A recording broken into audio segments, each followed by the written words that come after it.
Bonjour à tous.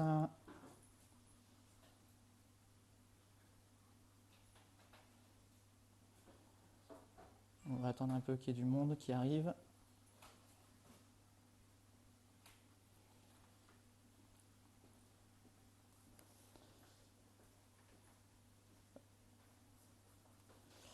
Bonjour, bonjour.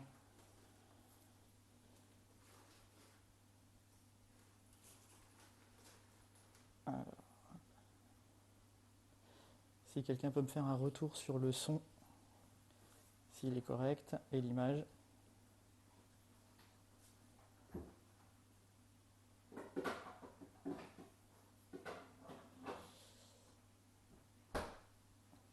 Salut Frédéric.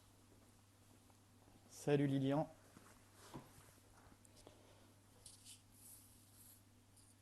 Est-ce que vous m'entendez bien? Est-ce que vous avez l'image qui va bien?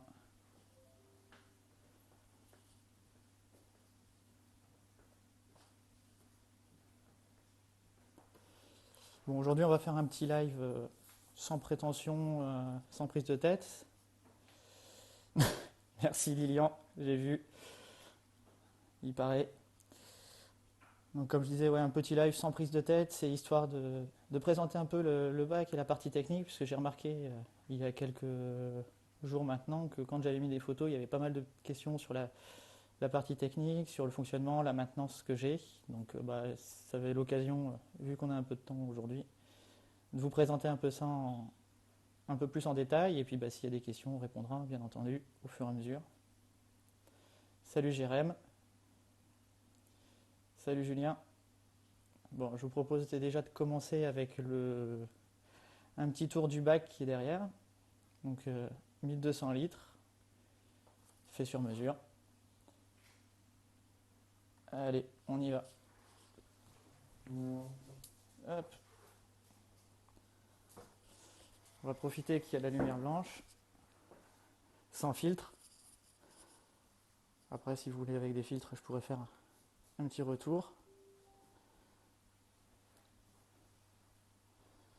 Donc voilà, 1200 litres, donc qui fait 190 de profondeur, qui fait 90 de large et 70 de haut. Donc grosso modo un volume quasiment net de 1200 litres à quelque chose près.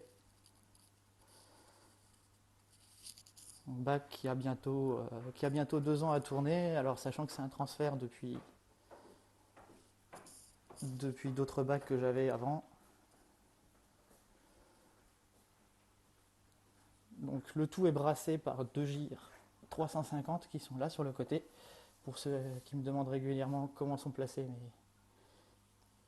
mes gyres. Salut, salut Raphaël. Donc les gyres tournent à peu près à 40%, 50% au max en général de leur puissance. Après je le modifie en fonction quand je vois qu'elles s'encrassent un petit peu. Donc ça me permet d'avoir un flux à peu près correct jusqu'au bout. Bon, j'ai une petite zone un peu morte sur le bord, sur le bout, mais c'est pas vraiment dérangeant pour les coraux. Euh, Ça dépend. À partir du moment où ça commence à passer bleu, ça commence à être compliqué à rendre en vidéo. Avec les coralcaires en lumière blanche, il n'y a pas de problème. Sous lumière bleue, il faut un filtre parce que sinon les coraux, enfin tout est bleu avec l'iPhone. Et il y a une période de transition où même avec les filtres, on n'a pas un très très beau rendu et on n'y est pas encore heureusement. Ça vous permet de voir un petit peu ce qu'il y a. Donc n'hésitez pas, si vous avez des questions.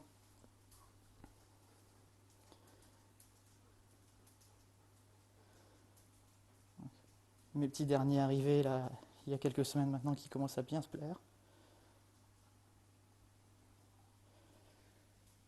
Il y a ces deux-là qui sont super sympas.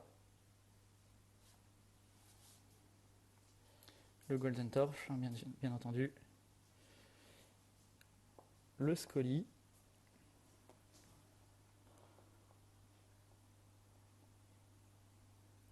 Alors après, hein, comme tout le monde, j'en ai qui se plaisent plus ou moins bien en ce moment ou autre. J'ai cette fille qui est censée être magnifique, bicolore, mais qui en ce moment ne sort quasiment pas.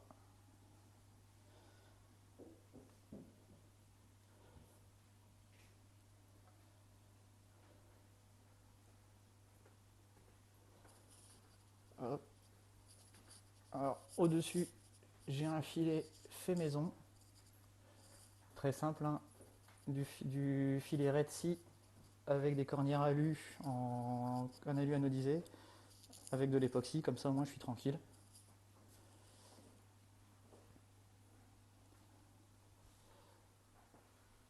Après voilà, j'ai une bonne population de poissons, j'ai un banc de squampini qui est de 8 individus, qui se place bien avec un mâle vraiment déclaré qui est là, et un deuxième qui est légèrement déclaré, qui commence à être un peu gros, mais ça se passe bien pour le moment.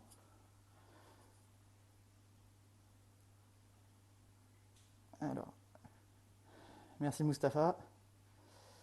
Alors, j'ai aperçu. Alors, quant à ce que j'ai comme sable, alors c'est du sabre Red Sea. J'avais fait un mélange entre du vivant et de l'inerte. Donc je crois que je suis à 60 ou 80 kg de sable au total, pour une épaisseur assez fine, hein. J'ai 2-3 cm, peut-être 4 par endroit, avec des accumulations avec les poissons, le brassage. Et ça se passe, franchement, il est très bien, il se colmate pas depuis le temps qu'il est dedans. Après voilà, j'ai une bonne équipe de détritivores dedans, j'ai de l'oursin dollar, je vais en avoir 4 ou 5.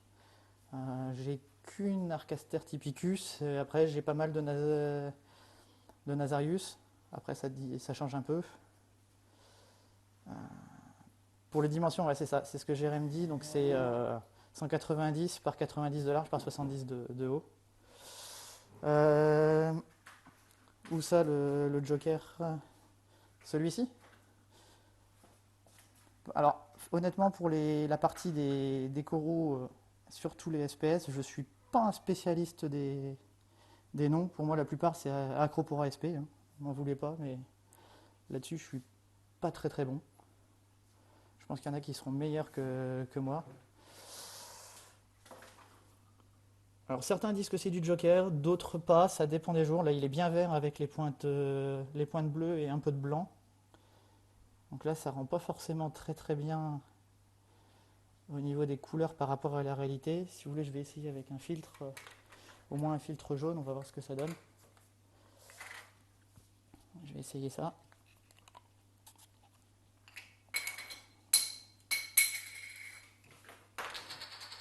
Désolé à une main, c'est pas évident.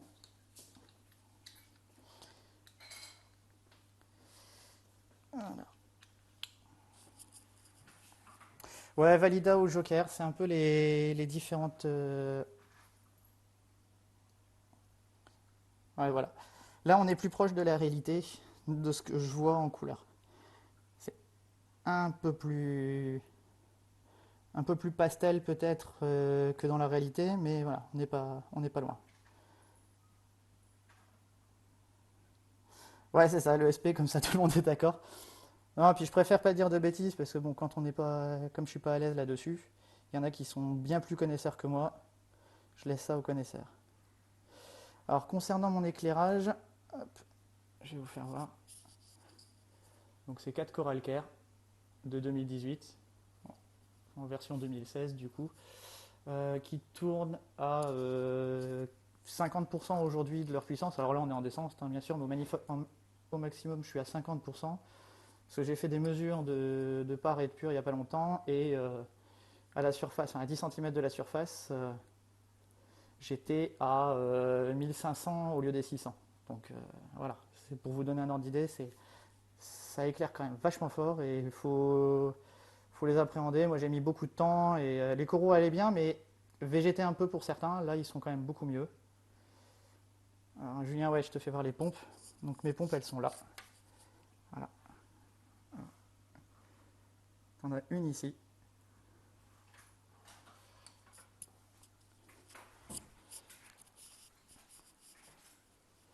Et la deuxième qui est de l'autre côté. Alors, qui est ici, dans l'autre sens, et qui pulse, pareil. Enfin, qui pulse. Elles sont toutes les deux à 40% en flux continu constant, et voilà quoi, le brassage, ça bouge bien un peu partout, il n'y a pas de souci.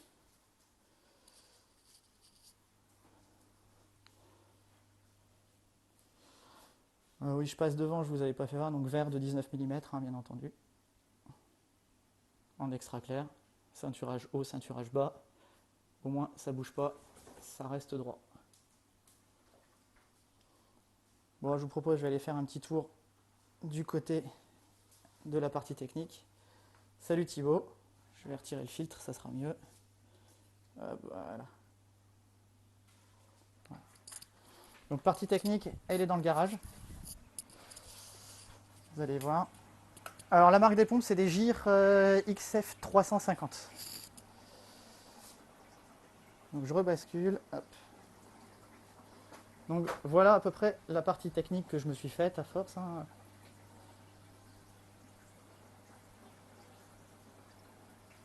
Donc avec la décompte.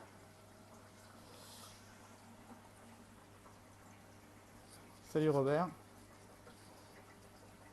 Les 3 bacs de la première batterie qui sont reliés donc au bac principal qui est juste derrière le mur. Et la batterie secondaire qui va me servir pour des repros et qui, ça y est, c'est eu ses premiers habitants la semaine dernière.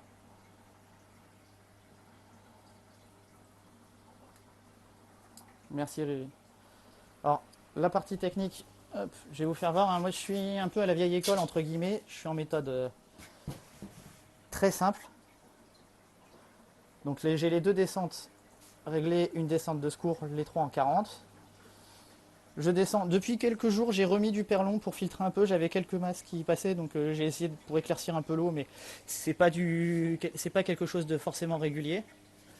Depuis aujourd'hui, un petit... Ah, on nous a perdu peut-être.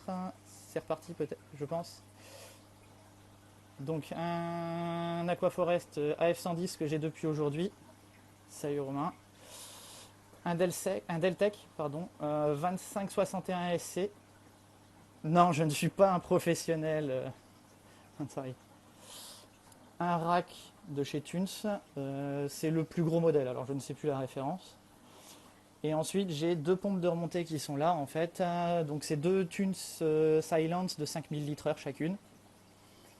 La petite NeoJet qui est là, c'est pour mon UV. Et à côté, j'ai une Thunes là de 3000 litres, non 4000 litres qui permet d'alimenter la batterie jusqu'en haut. Après, ça descend le bac refuge,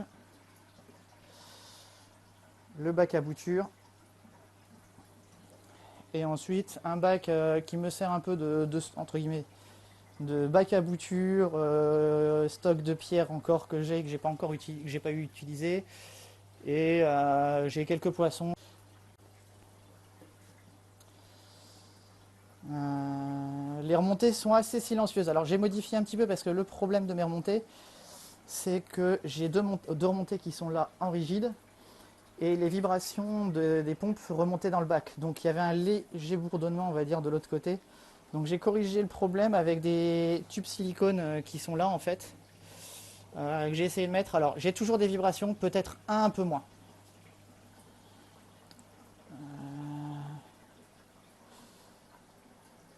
Alors non, tous les bacs ne tournent pas ensemble.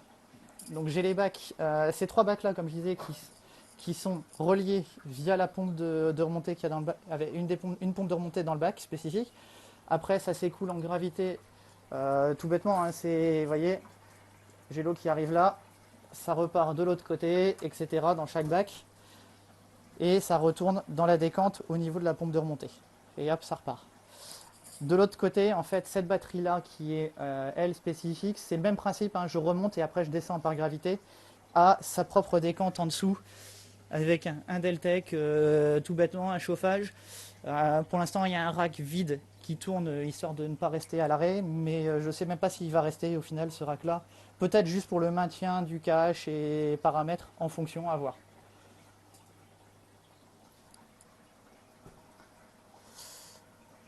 Sur le côté, donc là, j'ai ma réserve d'eau osmosée, donc une réserve de 300 litres, grosso modo. Elle va bien, Robert, tu l'as aperçu. Après, donc, pour le chauffage, donc contrôleur STC 1000, hein, voilà, vous voyez, 25.9, 26. J'ai pas encore mis le système de froid en place. On va pas tarder, je pense. Donc pour le système de froid, pour ceux qui ne savent pas, moi je suis parti avec un équivalent de géothermie. C'est-à-dire que j'ai ces deux tuyaux qui sont là, en stand-by. J'en branche un bout, une pompe, et je renvoie ça. J'ai 50 mètres de tuyaux enterrés à 1 mètre de profondeur dans le jardin. Et ça me ramène une eau plus fraîche, et ça me permet de me rafraîchir le bac. Ça fait combien de temps que je suis amoureux du récifal?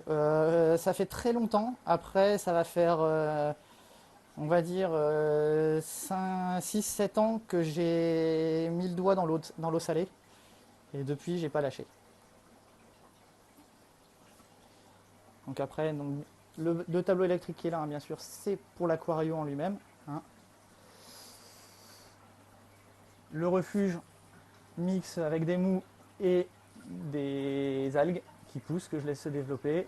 J'ai juste mon couple de Synchiropus splendidus qui est dedans, parce que c'est l'endroit où je sais que j'ai le plus de microphones, donc je les laisse tranquilles, même s'ils mangent des Nopli d'Artemia, des Artemia congelés tout simplement. J'ai aussi une petite roussette qui en pousse. Ici, donc tout ce qui est bouture, que j'ai à force de faire, etc. Plus des coraux que je garde aussi, qui se plaisent pas forcément de l'autre côté, mais au moins qui vont un peu mieux ici ou autre, où je fais des tests. Le troisième bac, donc toujours avec des boutures. J'ai aussi un bon jet de la cyano verte, hein, comme vous pouvez le voir, mais après ça c'est un manque. Hop. Je vais la prendre sous le rangement. Alors j'ai vu des questions que j'ai pas encore répondu. Yaya, non, c'est pas un truc de malade, c'est classique, hein. Quand on a la place, on peut se faire plaisir, ben on en profite. J'éclaire sur quelle durée? Alors l'éclairage chez moi il est assez long. Je vais me remettre en visu pour parler, hein. Je vais en profiter, j'ai de quoi poser mon téléphone normalement ici, s'il veut bien tenir. On va essayer. Forcément le doigt.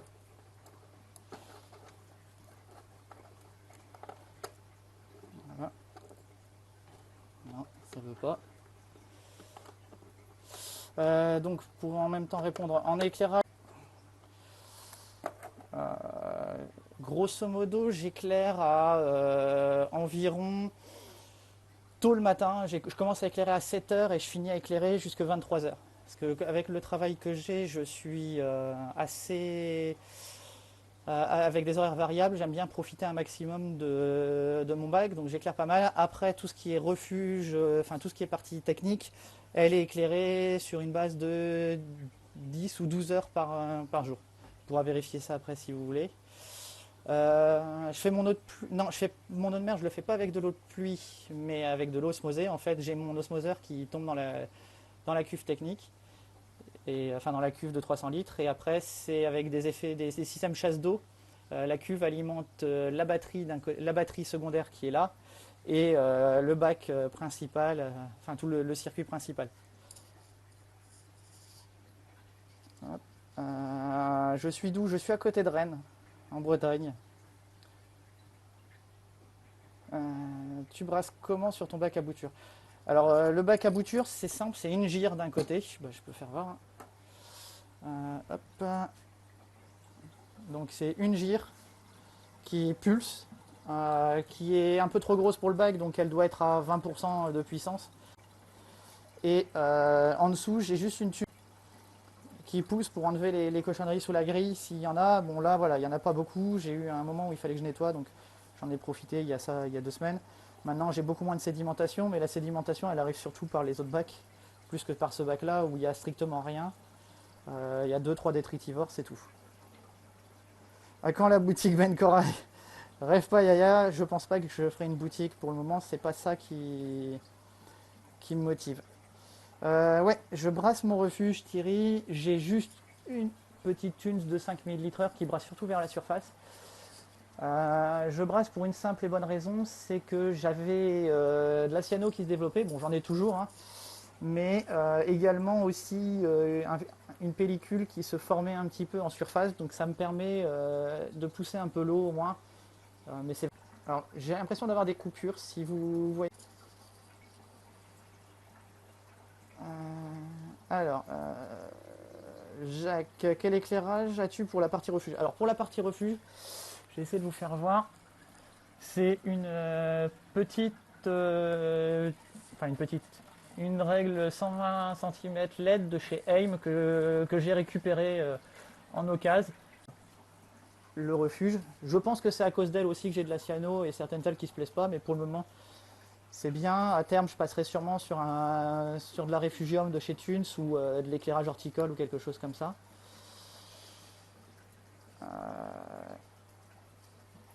Donc ouais, c'est bien, c'est une roussette en fait, hein, Vincent.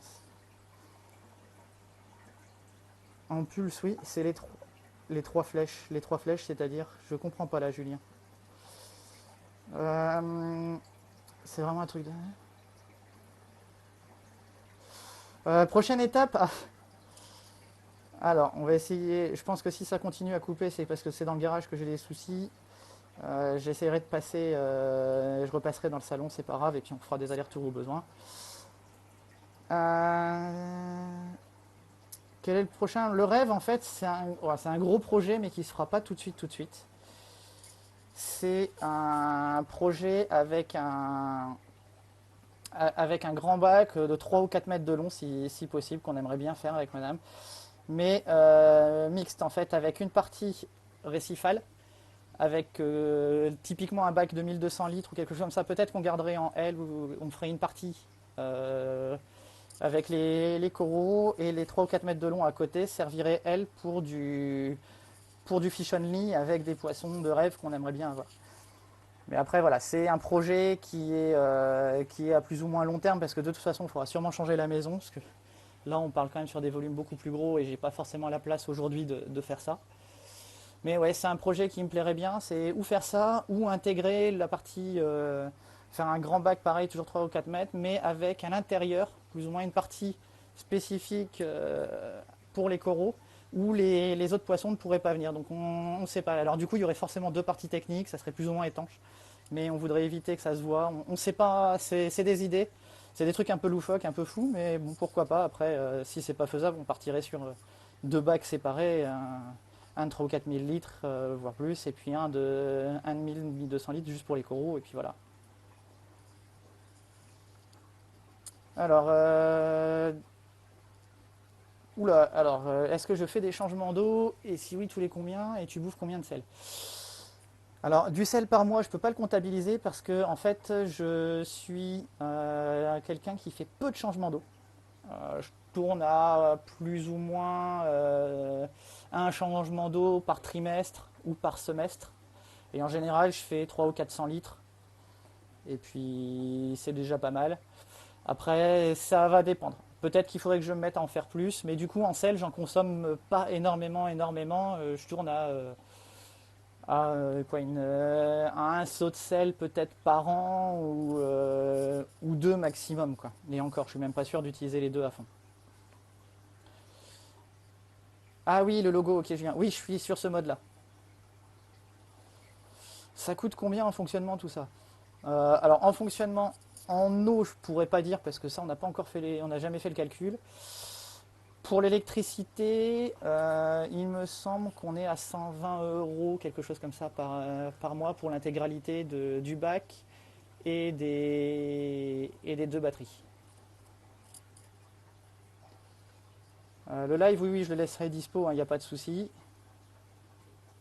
Oui, bah, madame aime ça, effectivement, Yaya. Donc, c'est elle un peu qui m'a mis la main dans l'eau au départ. Donc, là, depuis, elle a monté son 30 litres de son côté.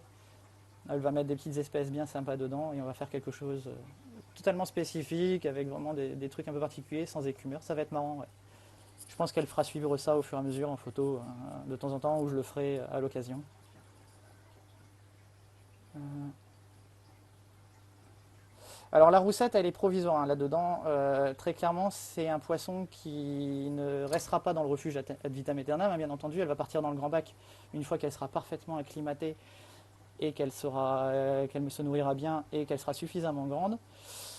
À terme, on verra effectivement, puisque comme j'ai le projet à long terme de peut-être passer sur des plus grands bacs, des plus gros volumes, et sinon bah, j'ai des aquariums publics pas très loin qui peuvent l'avoir. Donc au pire, on verra à ce moment-là. Ça en secondes, je peux pas te dire, hein. C'est du pulse standard, ça doit être toutes les 2 secondes ou quelque chose comme ça. J'ai pas, franchement, sur le refuge, je me suis pas embêté, j'ai juste mis un mode pulse pour le faire avec une petite puissance et c'est tout, hein. Alors non, oui, j'utilise pas souvent de charbon actif. J'en ai toujours chez moi en cas de besoin. Il y a quelques temps, j'en ai eu besoin dans ma deuxième batterie parce qu'en fait, dans un des bacs, j'ai une anémone qui a eu la bonne idée d'aller passer dans la pompe. Donc du coup, bah forcément, quand ça passe dans la pompe, ça aime pas et du coup, j'ai utilisé le charbon et comme j'avais pas d'être vivant dedans, donc ça a été, j'ai pas eu de crash. Sinon, dans le bac en lui-même, j'en utilise pas. Peut-être que ça serait une utilisation. Par contre, je suis sur un UV en permanence maintenant, donc qui est un 55 watts depuis peu. Parce que là, par contre, j'avais besoin, le mien que j'avais, qui était un petit 18 watts que j'avais mis au tout début du bac, histoire d'éviter certaines choses. Là, je suis passé clairement sur du plus gros modèle pour absorber tout le volume du bac, et là, c'était clairement indispensable. La femme parfaite, lui dis pas trop fort parce que sinon je vais avoir des problèmes, hein. Merci Clément. Pour l'instant, il n'y a pas grand chose dans le bac repro, alors je peux essayer de vous les faire voir, c'est pas gagné, parce qu'ils ont une tendance encore à se cacher un petit peu. Alors je sais pas si on va les voir. Alors voilà, j'ai pour l'instant un trio de clowns qui est un clown classique et deux clowns noirs du Darwin. Je vais lancer la repro maintenant que je sais que c'est un trio reproducteur, déjà deux clowns pour voir un peu ce que ça donne. À terme, je vais avoir des codernies qui seront dans un des bacs aussi pour faire de la repro de codernies, parce que ça j'en ai déjà fait. Il faut juste que j'arrive à pêcher ma femelle dans mon grand bac. Et les micro-coupures, je pense que c'est les batteries, leur armature métallique. Alors, je vais essayer de vous faire voir. C'est dans ce bac-là. Alors, si j'arrive à les trouver, je veux aussi faire... Ouais, j'en ai un là. Alors, je ne sais pas si ça va marcher. Voilà. C'est des apogons cookies. Là, vous voyez. Ça fait partie des apogons. Et c'est quelque chose d'assez différent, que je connaissais pas, que je connais depuis peu. Mais je vais essayer de faire la repro de ces animaux-là.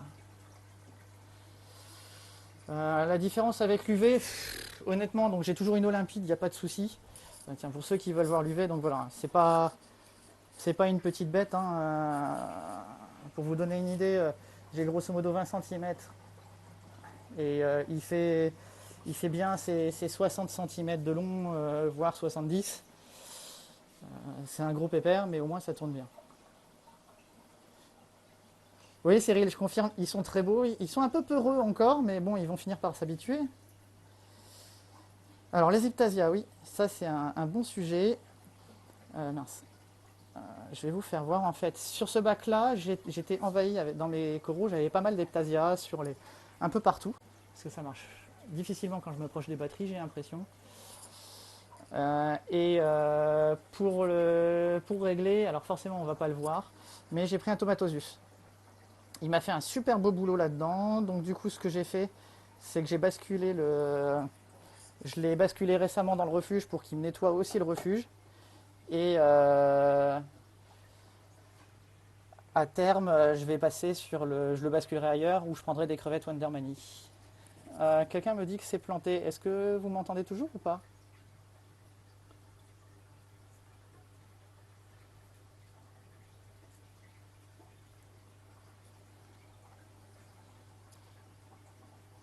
Est-ce que quelqu'un peut me dire si ça fonctionne toujours? Oui, ok. Donc après, pour les Eptasia, je pense que je rajouterai, ouais, donc, comme je disais, de la Wandermani. Donc j'en ai dans le bac principal un Wandermani. J'en avais pris peut-être 6 ou 10, je ne sais plus, au tout début du bac, parce que j'en avais quelques-unes dans les roches que j'avais achetées à l'époque, du démarrage du bac. Mais depuis, bah, j'en ai ma batterie de repro ou autre. Et là, je pense que oui, ça sera ou du Tomatosus, ou de la Wandermani, ou un peu des deux. Et puis, on tournera jusqu'à élimination complète. Après, ce qui n'est pas pratique dans les bacs comme j'ai là, qui sont à descente l'un dans l'autre, c'est que forcément, au bout d'un moment, les Eptasia descendent dans l'autre bac. Donc, comme là, j'avais un gros problème au niveau des boutures, j'ai vraiment voulu régler celui-ci. Maintenant, je remonte pour éradiquer la source dans le refuge. puis je descendrai ensuite à nouveau dans le bac à bouture si besoin, et dans le dernier, et comme ça j'aurai éliminé quasiment toutes les Eptasia dans ce grand bac. Après, sinon, si c'est des trop gros et que je suis vraiment embêté, je peux toujours piquer avec des produits ou autre. Alors pour la lumière, moi avec les Coralcare, je suis plutôt sur du blanc. Mais après, c'est assez particulier comme réglage chez Coralcare. C'est pas des canaux différents, c'est vraiment une courbe et on choisit la couleur de la chaleur, la couleur de la lumière et la puissance. Donc j'ai diminué la puissance, mais sans changer ma couleur de lumière.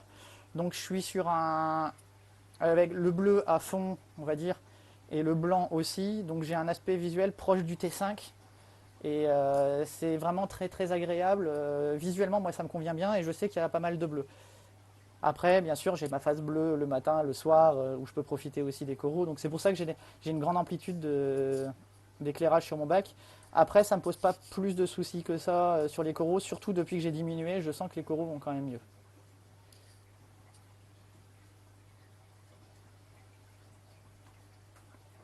Ah, bah, super. Euh, alors non, en fait, c'est des batteries que j'ai rachetées à un Jardiland du côté de Brest, hein. J'ai quand même fait un peu de route pour aller les chercher. Les bacs étaient en moyennement bon état. Il a fallu quand même que je refasse les joints. Après, j'ai décollé les cloisons, j'ai tout refait. Mais en grande partie, la structure était bonne, il n'y a pas eu de souci. Et les bacs, un bon coup de nettoyage, refaire les joints assez rapidement, sans forcément les décoller, mais vérifier que tout était bon, refaire un test d'étanchéité. Et c'était reparti, un bon coup de nettoyage, et puis il n'y avait pas eu de souci. Donc j'ai pu remettre tout doucement en route ces batteries sans trop de soucis. Un truc pour les Majano dans la famille des Eptasia. Alors j'aurais tendance à dire la piqûre de vinaigre, y encore, ou de cache directeur, ou des trucs comme ça. Tu balances un coup de cache, de produit à cache que tu dilues, que tu mets assez fort. Ça passe plutôt pas mal.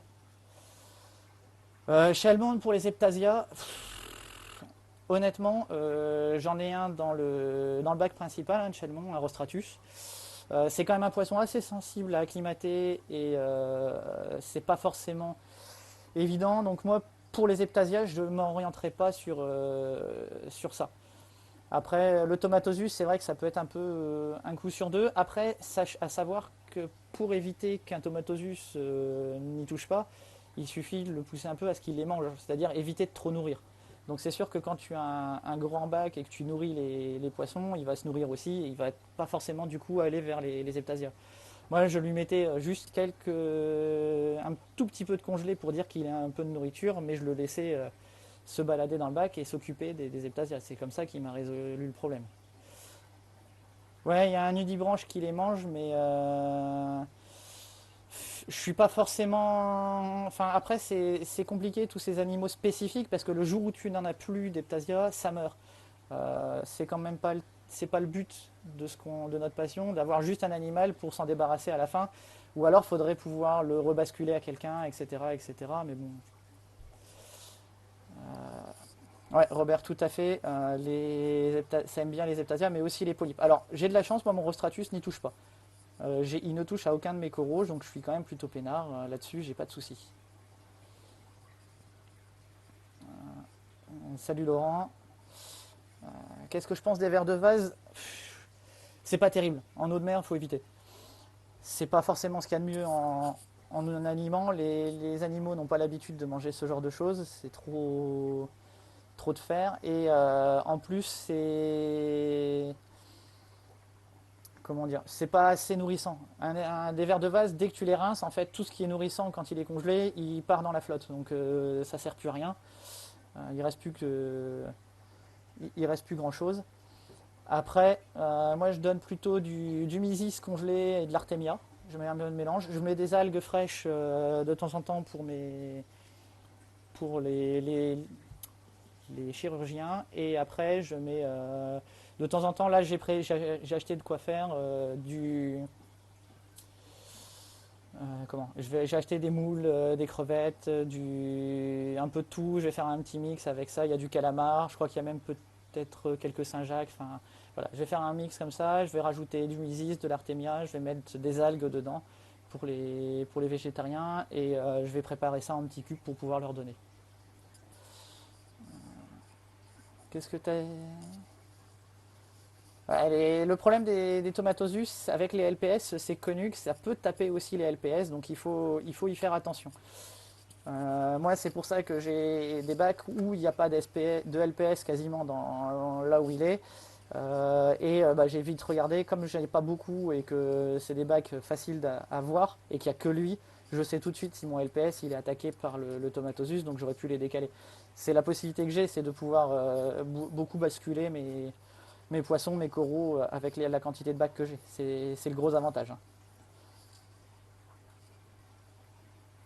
Salut Mathieu. Qu'est-ce qui est trop gras, Valérie?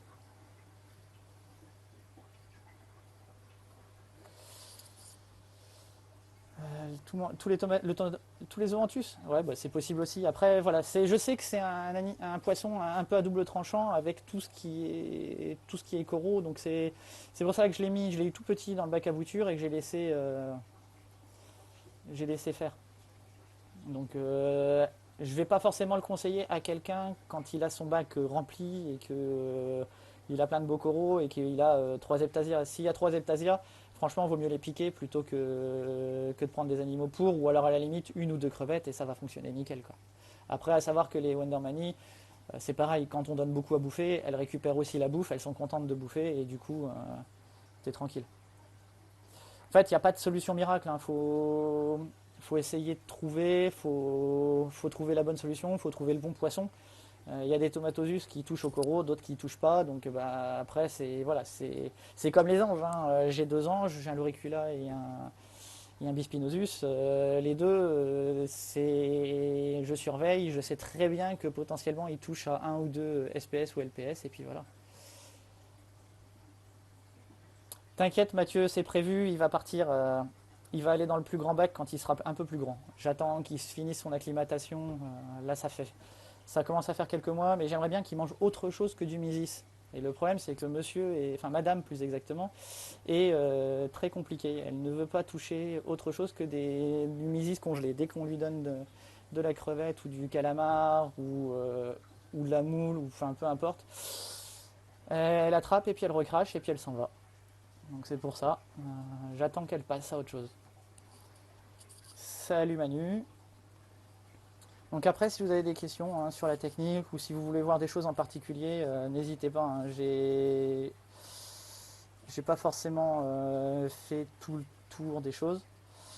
Un point que je voulais quand même discuter avec pas mal, c'est le point de vue électrique, parce qu'il y a eu pas mal de questions qui sont passées sur le groupe sur l'électricité. Clairement, c'est un point important. Si vous avez tout un bordel de câbles dans tous les sens et que vous vous y retrouvez pas, c'est pas la peine, vous arriverez à rien à faire. Vous aurez toujours une merde, vous rendrez pas compte et potentiellement ça va être dangereux. Niveau électrique, ouais Valérie, il faut que j'essaye les épérants. Moi j'ai le tableau électrique qui est là, donc j'ai fait 4 circuits, donc ça arrive directement de EDF, hein. Ça passe pas par la maison, donc je peux couper la maison, ça le coupe pas. J'ai 4 circuits différents sur du 30 milli et après j'ai mes disjoncteurs et après mes prises sont tout est tracé, tout est nommé, j'ai écrit dessus à quoi ça correspondait. Pareil, j'ai mis des interrupteurs là où j'avais besoin plutôt que de débrancher, rebrancher.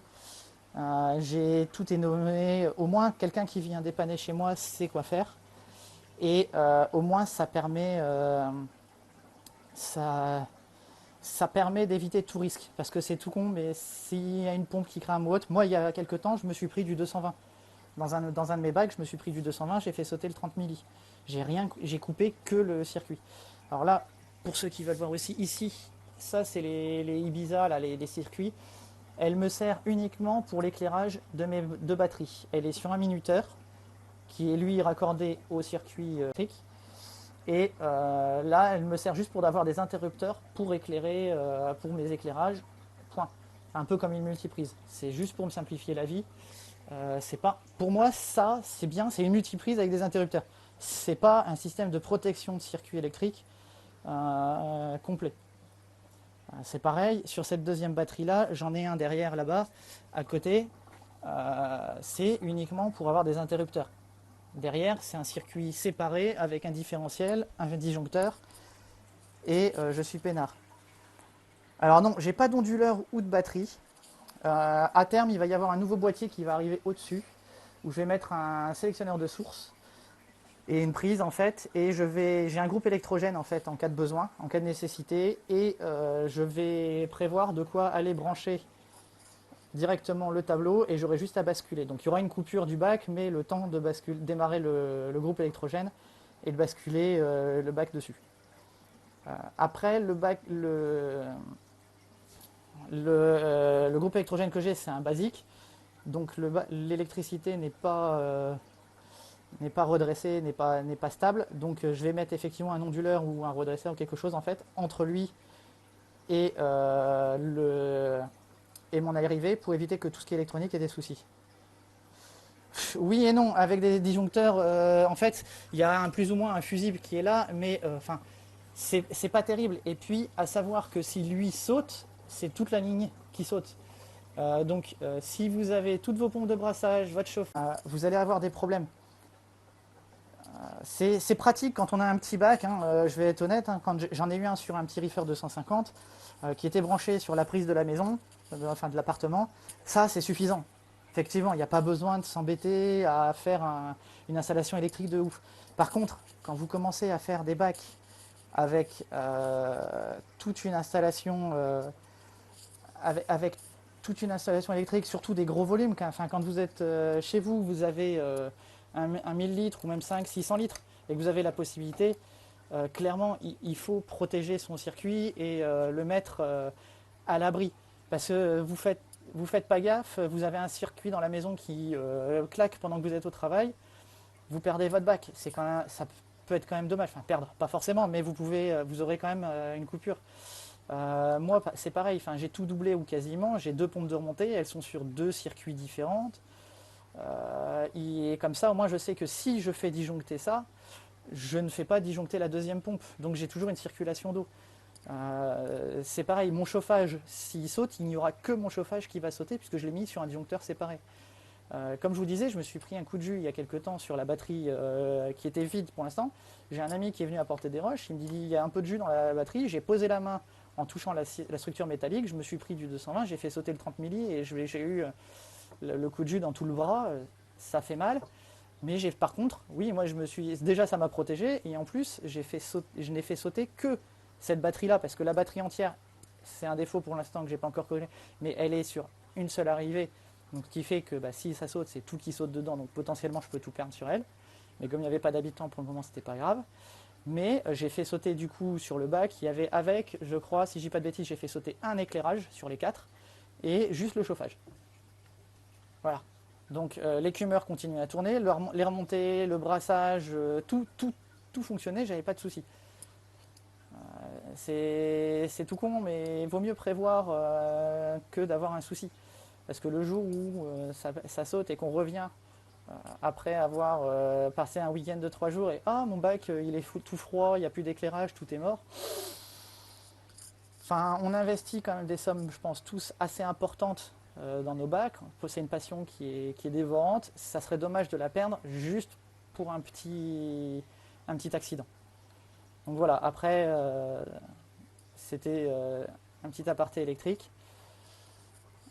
Alors, j'ai raté des choses, je pense. En parlant d'électricité, quand on parle d'électricité, on a Thibaut qui débarque, hein, c'est comme par hasard. Tu dis que tu fais pas beaucoup de changements d'eau, pourquoi?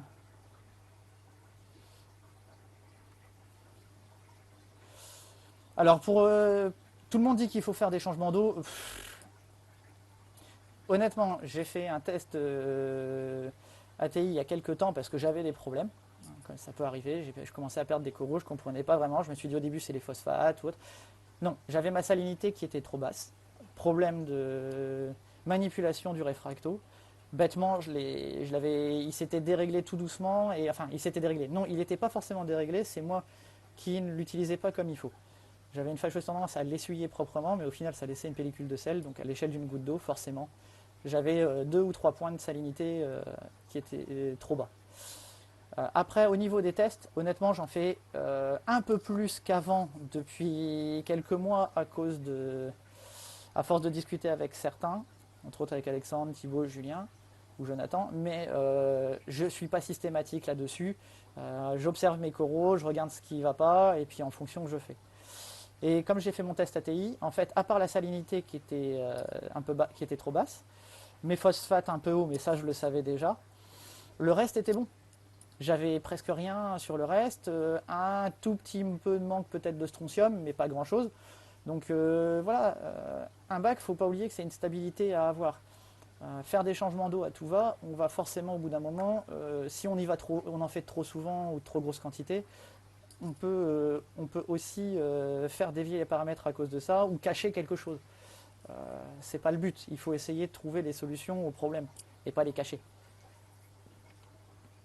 Après, effectivement, plus on a un gros volume, peut-être plus c'est plus simple, mais en même temps, faire un changement d'eau sur un gros volume, c'est aussi contraignant.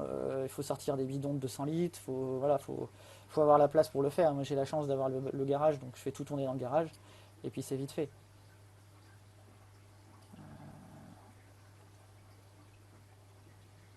Mon réfracto, c'est un réfracto standard que j'avais acheté je ne sais plus où.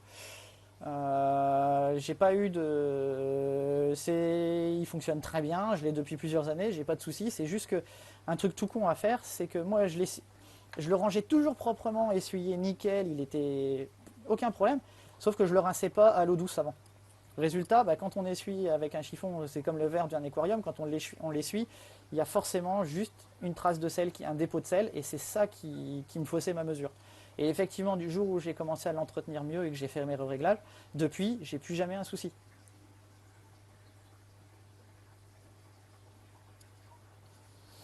Je suis pas d'accord sur le densimètre. Un bon densimètre, il faut une bonne marque parce qu'il y a des variations en fonction des densimètres. C'est casse bonbon, j'ai essayé, hein, j'en ai un, on m'en a donné un. J'ai essayé d'utiliser à côté. Euh, je suis clairement pas convaincu. Je sais que toi, tu es plus fan de ça, Valérie, mais perso, moi non. Merci Yaya, c'est gentil. Mais après, voilà, enfin, je suis comme tout le monde, j'ai fait des conneries, je suis pas un expert dans tout. Pour moi, c'est plus du partage d'expérience, c'est tout. Je vais pas aller dire que je suis un expert sur quoi que ce soit. Ouais, alors moi je les mets pas direct dans le bac, hein, parce qu'avec le brassage à la surface, ils volent dans tous les sens et j'ai jamais un truc stable. Non, j'ai pas de sonde, j'ai aucune sonde. Alors ça, je sais que ça va en décontenancer plus d'un, mais mon rack, c'est un rack, il n'y a pas de sonde de pH, il n'y a pas d'électrovanne, il n'y a rien. J'ai un compte bulle, je gère ma sortie et après je fais un ou deux tests pour vérifier que mon KH il reste stable et c'est tout. Et justement là-dessus j'ai eu un problème parce que j'ai ma sortie de CO2 qui n'est pas forcément exceptionnelle en ce moment, j'ai l'impression. Mais pour toi, le plus compliqué des coraux que tu as eu? Euh, pour moi, c'est des acroporas spécifiques, ça c'est vraiment pas évident. C'est pas ma tasse de thé. Je suis pas assez précautionneux, je suis pas assez spécifique, je suis pas quelqu'un qui fait des tests tous les 3 jours pour vérifier que tout va bien. Euh, le bac, pour moi, il faut pas que ça soit une corvée. Et faut que je puisse partir en vacances 15 jours en laissant le bac à un ami qui va venir juste nourrir les poissons, vérifier que tout va bien, et c'est tout. Et avec un bac trop spécifique ou un peu, alors certains n'aiment pas ce mot, mais usine à gaz avec plein de choses spécifiques, j'ai j'ai pas envie. Euh, j'ai jamais forcément été tenté par les coraux extrêmes splendides, les ultras, etc. Je suis pas forcément un grand fan. J'aime beaucoup dans les euphilia, alors je vais pas le dire, je vais pas le cacher, hein, avec le Golden Torch, avec certains euphilia ultra, etc. J'avoue que là-dessus je m'éclate, mais c'est pas non plus des choses que je vais forcément acheter. J'aime bien quelquefois un corail tout bête, tout simple. J'ai mon Montipora plateau, je pourrais le refaire voir.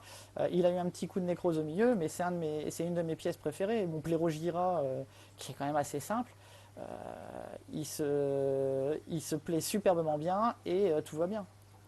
Et là-dessus, je m'éclate. Après, voilà, je vais pas chercher dans les spécificités parce que bah, je n'ai pas assez de temps pour le faire et j'ai pas envie de me contraindre à ce que mon bac devienne une corvée. Le jour où le bac deviendra une corvée, chez moi, ça sera plus terrible. Pas de sonde, la simplicité, la sophistication suprême. Oui et non, il y a des choses où j'étais beaucoup plus basique, hein. J'ai très longtemps eu à dire que oui, bah, dans mon bac, un écumeur et un rack au besoin, et c'était suffisant. Le bac, je mettais rien d'autre. Aujourd'hui, je suis un peu moins de cet avis-là. Je sais qu'il y a des choses quand même un peu plus à faire attention, mais ça tourne pas mal. Pourquoi un live à 7 heures? Alors ça va être très simple, c'est que j'ai pas forcément envie de me coucher ultra tard ce soir parce que j'ai fait la nuit avec mon travail avant, donc je suis un peu fatigué. Euh, mais moi c'est une heure qui me convient plutôt pas mal aussi de ne pas faire des lives trop tard. Au moins après on s'étend un peu, c'est pas catastrophique pour tout le monde. Valérie, tu me connais un peu trop bien. Le Space Invader, j'avoue, il me plairait bien. Mais avant de commencer sur un Pectinia aussi spécifique, je voudrais déjà en essayer un tout simple pour voir comment ça se maintient dans mon bac, puisque j'ai certains coraux qui se plaisent très bien et d'autres pas du tout, et aussi quelque chose d'étrange. Donc je pense que c'est plus l'éclairage et le brassage, ou peut-être les poissons qui embêtent, c'est que j'ai des coraux qui se plaisent très bien dans mon bac à bouture, mais qui ne veulent pas se plaire dans mon bac principal. Oui, il y a des ultras qui poussent tout seuls, hein. Je pense que oui, après, de toute façon, c'est. Après, c'est à voir en fonction de chacun. Faut pas succomber à une mode, hein. Attention, pour moi, l'aquario, c'est pas une mode. De toute façon, quand on part sur un poisson dans son bac ou un corail, on le prend pas pour un an ou deux. S'il nous plaît, il faut penser qu'il va nous plaire encore 5, 10 ans ou plus. On peut changer, mais pour moi, un poisson, il n'a pas forcément. Il faut pas qu'il change tous les 6 mois de maison, etc. Oui, il y a eu un sondage, mais c'était surtout pour le jour. Parce que j'avais plusieurs possibilités et voilà. Bonjour François. La roussette, je la nourris à la pince, tout simplement, ou à la main, avec un cube de mésis encore congelé, parce qu'il n'y a que ça qu'elle mange. Mais bon. Ouais, je vais vous la montrer de plus près, puisqu'elle est sortie, parce qu'elle a faim, j'ai pas encore nourri. Ouais, Pectinia, c'est facile, on verra, on verra. Alors, par contre, ça risque de faire à nouveau des micro-coupures, hein, forcément, parce que je vais m'approcher de la batterie. Alors, hop, là voilà.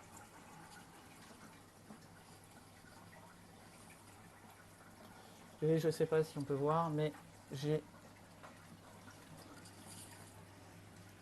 mon mâle coupure. J'ai mon mâle splendidus qui est là et qui est vraiment magnifique et qui est énorme. J'ai la femelle qui doit traîner derrière. Là, il a décidé de venir devant, vous voyez. Alors, ce qui est marrant, c'est avec les algues, je trouve que ça rend super bien, c'est qu'il est dans son milieu naturel, on le voit pas.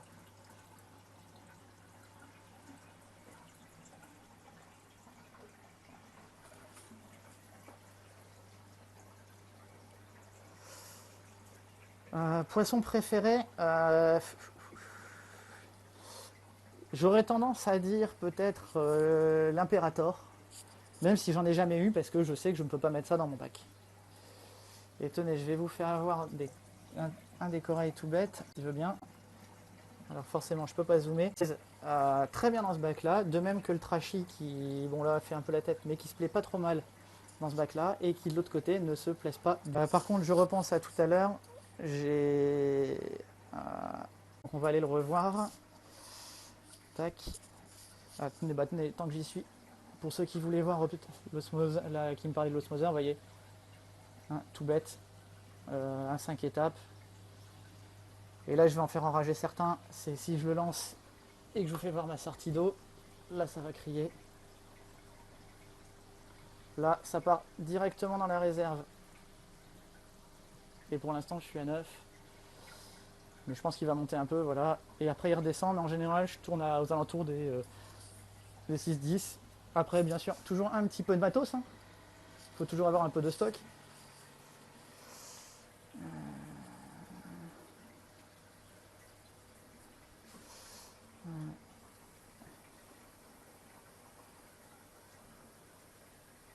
À gauche de mon refuge, à gauche de mon refuge. Celui-ci, je suppose. Je t'avoue que j'ai un trou. Ah, maintenant, on voit bien le mâle. C'est assez sympa quand il sort.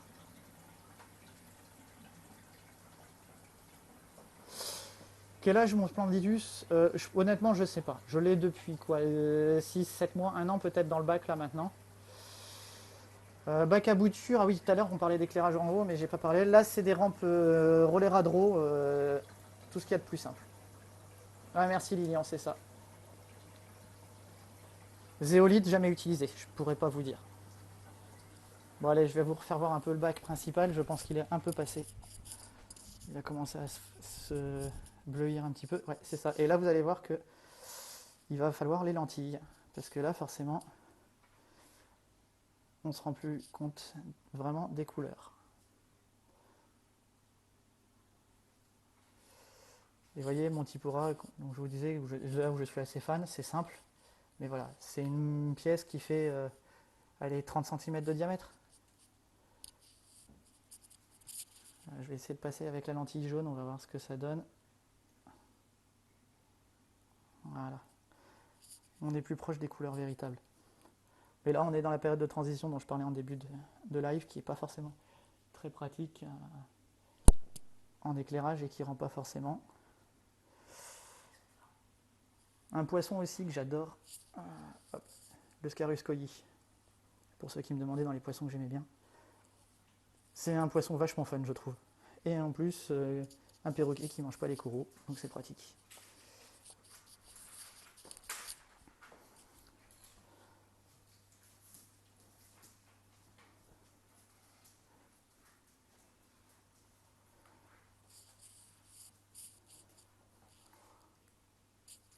Vous voyez, dans les coraux dont je suis assez fan, mon petit kata aussi. Le Fia qui est pas beaucoup sorti là aujourd'hui. Enfin, aujourd'hui, ce soir. Gonio, c'est pareil, qui fait la tête ce soir, hein, forcément. Celui que tout le monde connaît, mon Plérogira. Et qui est à peine sorti là. Hein. Il est quasiment au niveau du squelette. Hein. Il est bien rétracté. Riri, non, je pense pas que je referai de l'eau douce. Honnêtement, je fais partie d'un club aquariophile sur ma ville. Et du coup, c'est là-bas où je fais l'eau douce en fait. Mais chez moi, je pense pas que j'en referai.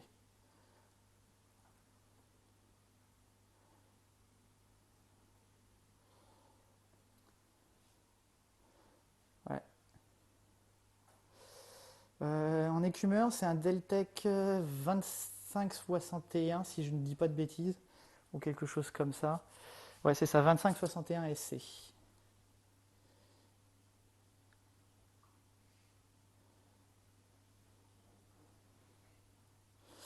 Non, pas besoin de me spoiler la fin de Game of Thrones, je la connais.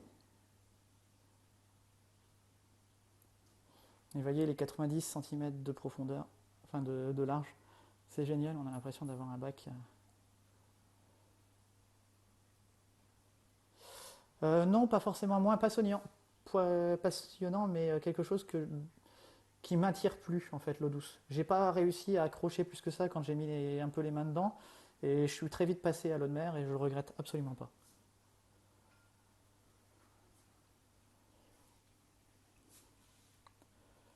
Pour ceux qui aiment bien les poissons, qui changent un peu, enfin poisson, petit cingnat, qui vit très bien dans le bac principal. Il faudra que j'en rajoute d'autres.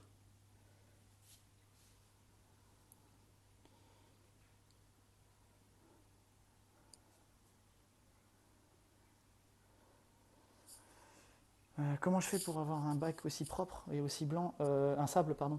Honnêtement, je pense qu'il y a plein de choses qui rentrent en ligne de compte. Les détritivores, le brassage. J'ai un brassage qui fait qu'il bouge pas beaucoup parce que j'ai bien réglé, mais qui souffle facilement au-dessus quand même. Et aussi des poissons qui remuent et le sable très fin de Red Sea.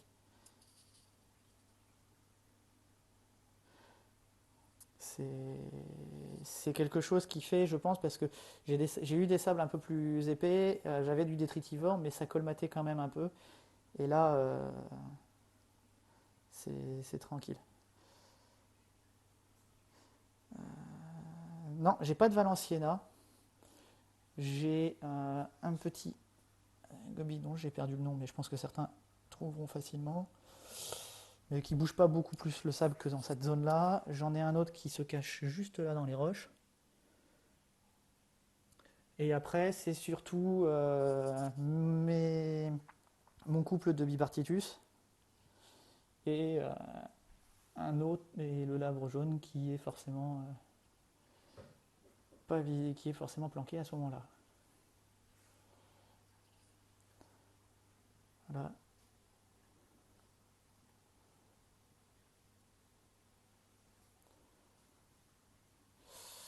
Brassage, ouais, tout à fait. Merci Frédéric. Des GIR 350.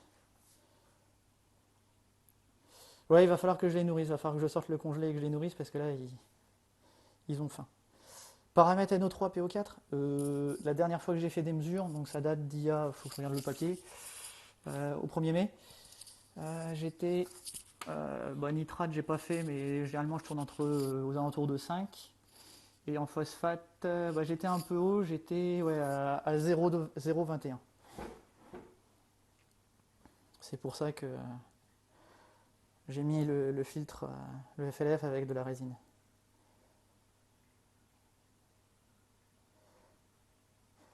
Corail que j'aimerais le pectinia. Là actuellement le pectinia, je me suis fait plaisir avec mon golden là qui rend vraiment bien, qui est pas beaucoup sorti là par rapport à tout à l'heure. Et le scolima, c'était deux coraux qui me tentaient depuis un moment, mais depuis voilà. Là, après le prochain, ça sera sûrement un pectinia. Et puis après, on verra. C'est vraiment, ça va vraiment dépendre. Après, voilà, je fonctionne plutôt au coup de cœur et au niveau de la maintenance. Je vais pas aller sur des coraux trop compliqués, comme je disais tout à l'heure. Ça sert à rien.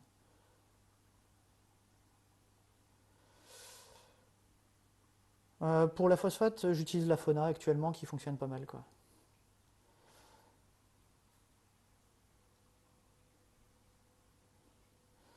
Bah, ça brasse pas fort, oui et non. Alors là, elles sont peut-être un peu encrassées, mais enfin, là, on est au bout du bac.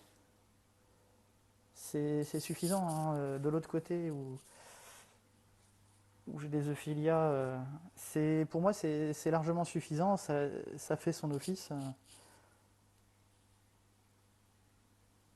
Après, effectivement, là, il faudrait peut-être que je les nettoie ou que je les mette un peu plus en puissance pour les temps qui viennent. Parce qu'elles commencent peut-être à nouveau à s'encrasser. Ça va faire quelques mois que je les ai pas nettoyées.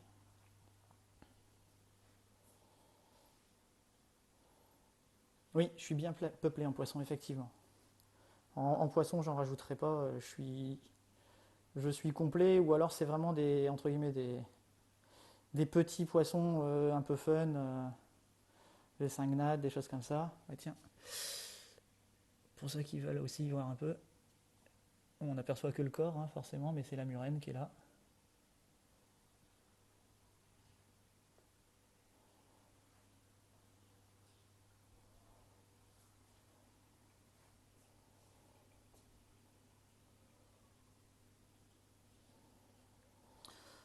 Quantité de nourriture, je peux pas dire. Je suis un peu. Si on parle en cubes d'Artemia ou de Nopli, je fonctionne à une douzaine de cubes les deux. Un mélange pas de Nopli, pardon, d'Artemia et de Mysis. Pour l'intégralité des différents bacs, hein, bien sûr.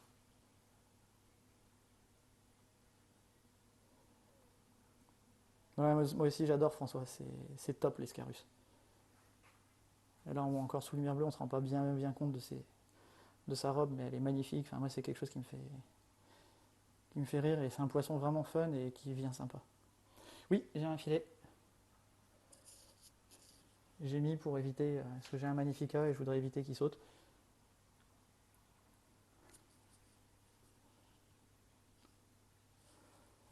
Nourrissage direct, je laisse décongeler, puis après oui je nourris, je mets directement.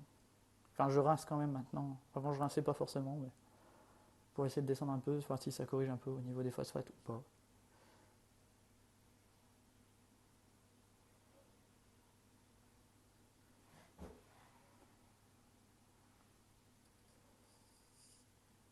Donc voilà. Euplica asterina, pas grand chose. Ah, nourrissage en direct, on peut essayer. On va même faire plaisir du coup à François pour une fois, on va changer un peu. On va utiliser de la nourriture qui, je crois, qu'il connaît. Mais il faudra que je nourrirai le requin par contre lui après parce que là c'est trop compliqué à une main. Mais on va utiliser hop, une petite bouffe. Je crois que ça tu connais François. Ça doit te dire quelque chose, forcément. Hop. La murène, je commence à me poser des questions depuis quelques temps, vu qu'elle ne mange plus forcément beaucoup. Je me demande si j'ai pas un ou deux poissons qui y sont passés. Mais crevettes, gobies, non. Pas de problème de ce côté-là. C'est ça, François, exactement. Je savais que ça te ferait réagir.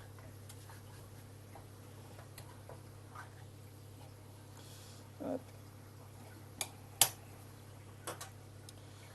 Alors, on va essayer de nourrir en même temps. Alors, à deux mains, enfin, avec le téléphone, ça va pas forcément être très très pratique. Donc, on va essayer. Ouais, j'ai l'assistante qui va m'aider, ça va être plus simple. Merci madame. Alors, hop, je vais basculer la caméra. Hop, je commence par l'arrière, c'est plus simple.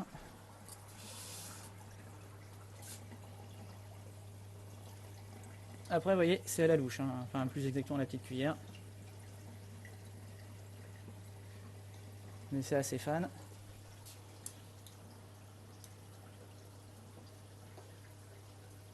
Hop. On va essayer de voir si les clowns veulent bien venir, mais ça c'est pas gagné. En ce moment, ils sont encore craintifs.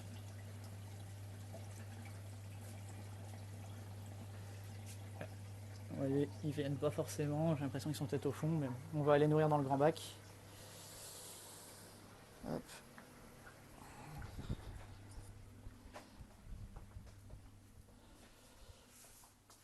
Hop.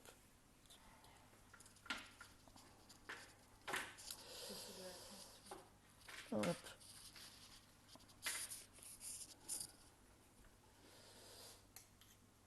Alors, approche s'il te plaît. Alors, on va essayer de cadrer tant qu'à faire. Hop. Voilà. On va mettre une cuillère aussi.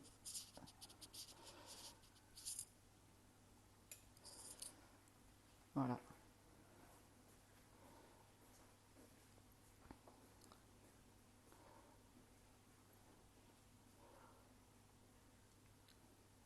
Je pense que j'en redonnerai même peut-être un petit peu parce que là j'ai peut-être un peu radin.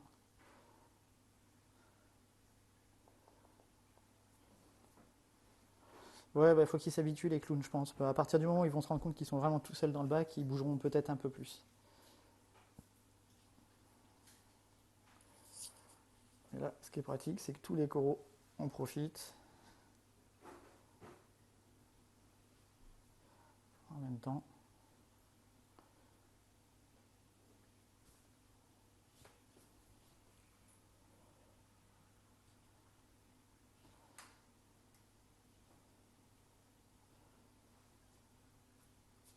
Donc voilà. Alors après, je ne sais pas si vous avez encore d'autres questions ou autre chose. Sinon, je pense que on va pouvoir peut-être finir là-dessus.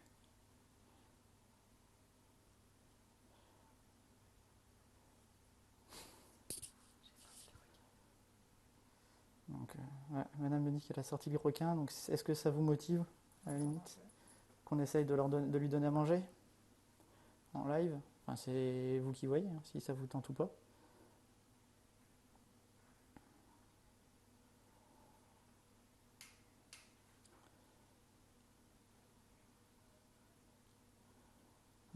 Je sens qu'il y en a qui sont motivés. Bon, bah, on va y aller. Allez, hop, c'est parti. Un dernier petit truc pour la route. Et puis on va y aller. Hop.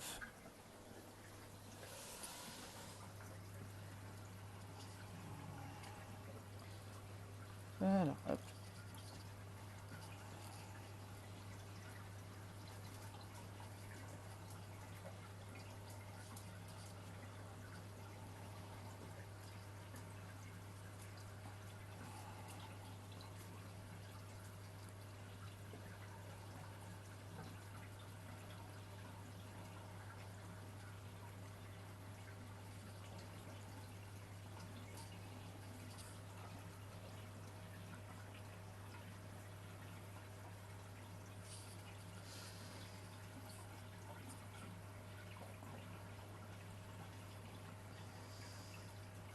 Oui, c'est une roussette, tout à fait.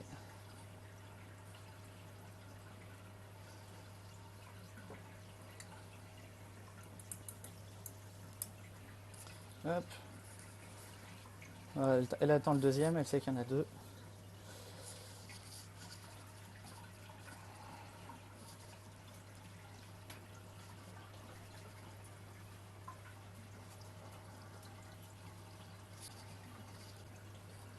Ça fait pas très très longtemps, ça fait 3 mois peut-être. Oui, directement congelé, comme ça elle vient gratter dessus en fait. Parce que si je lui donne pas en bloc, en fait ça se disperse et elle attaque pas. Et comme elle veut pour l'instant manger que ça, euh, c'est la meilleure, la méthode la plus simple pour l'instant que j'ai trouvée. Alors non, elle est pas seule dans le bac, hein. Il y a la femelle bipartitu... pardon. La femelle Synchiropus mandibus qui est là, il y a le mâle côté, voilà. Il y a le Tomatosus, et il y a un tout petit goby qui traîne de là depuis des plombs en fait, qui a toujours été dedans parce que c'est un petit poisson qui n'a jamais vraiment trouvé sa place dans les bacs que j'ai eus et qui en fait bah, s'est posé là.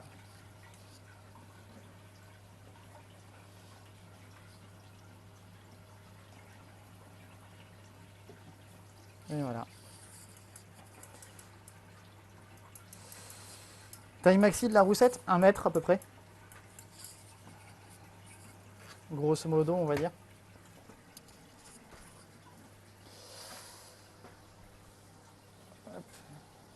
Voilà. Oui, elle mange bien. Elle mange bien, mais du misis. Dès que je lui mets un morceau de crevette ou que je fais de la crevette hachée ou autre, elle en achoppe un petit morceau, puis elle le recrache et puis elle le laisse, elle veut pas manger. Puis elle repart comme si elle voulait pas.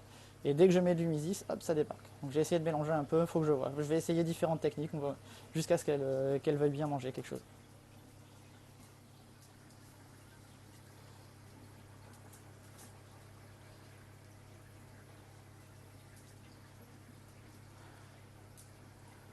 Les blocs vacances d'eau douce, non, c'est mort.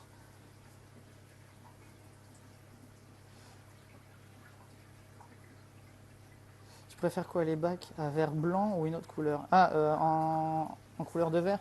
Extra clair. Clairement, il n'y a pas photo, je prends de l'extra clair et pas autre chose.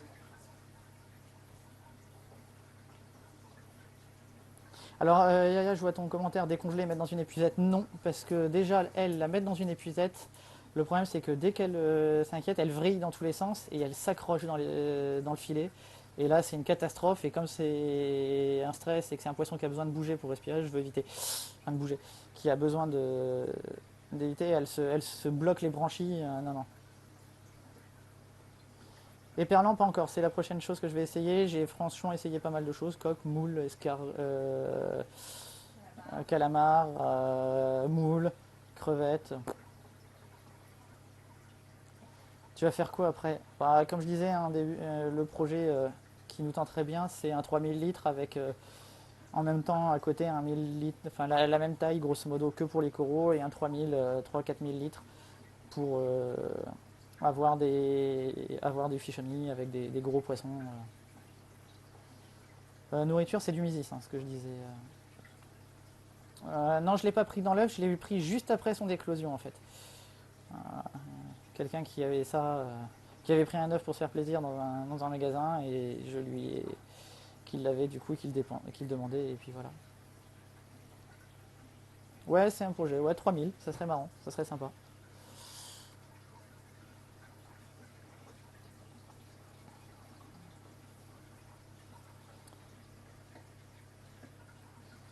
Qu'est-ce que je vais en faire? Non, il faudra pas une piscine. En tout cas, non. C'est soit elle ira dans, déjà elle va aller dans le grand bac et puis ensuite elle va, soit je passe plus, comme je disais, sur plus grand, soit de toute façon elle ira dans un aquarium public avec des grosses dimensions. Donc il n'y a pas de souci. Ouais, bah il n'y a pas de souci, Frédéric, hein. Si tu passes dans le secteur, tu fais signe.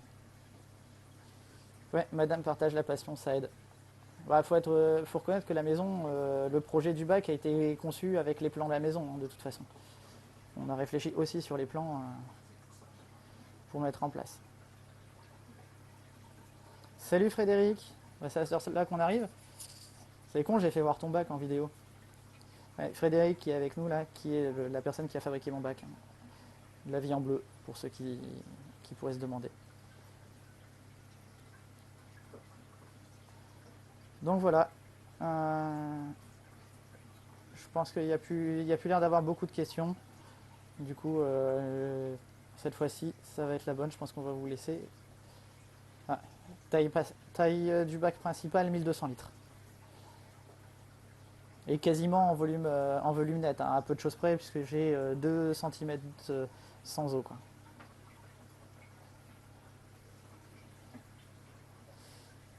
Bon, écoutez, voilà. Allez, sur ce, je vous souhaite une bonne soirée à tous. Et puis, bah, une prochaine. Et puis, bah, de toute façon, si vous avez des questions en plus ou autres, n'hésitez pas. Moi, de toute façon, je suis toujours disponible sur le groupe ou MP ou autre. Quand est-ce que je fais plus grand? Fred, quand j'aurai changé de maison, je pense.